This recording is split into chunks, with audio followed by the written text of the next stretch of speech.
You think you know the Milky Way? That faint, dusty band across the night sky?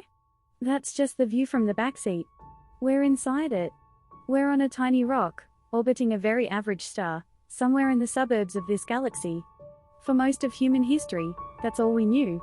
We were stuck on the ground, looking out through a thick, blurry atmosphere. But then we learned to see with new eyes. This is not a painting. This is our galactic center, as seen by the Chandra X-ray Observatory. Those blue and purple clouds?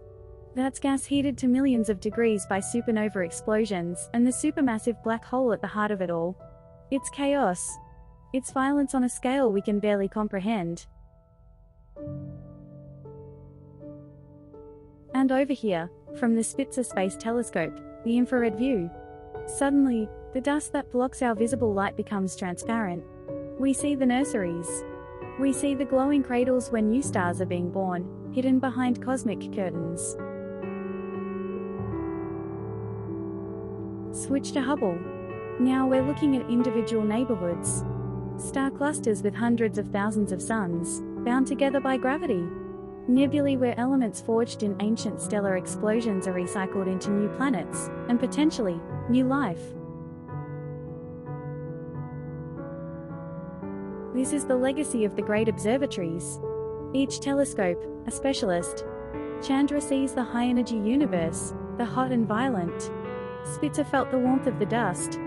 Hubble delivered the stunning portraits. And now, James Webb peers even deeper into the infrared, seeing the first light of infant galaxies. Together, they don't just show us a picture. They give us a biography. They tell the story of our galaxy's turbulent past, its dynamic present, and hint at its future. We went from seeing a silent, static band of light, to listening to a symphony. A symphony of creation and destruction, playing on a loop over billions of years. And the most humbling part?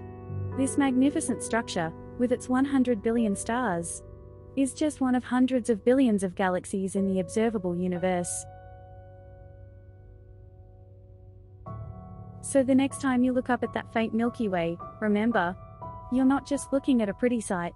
You're looking home. And thanks to these eyes in the sky, we're finally starting to understand what home really is.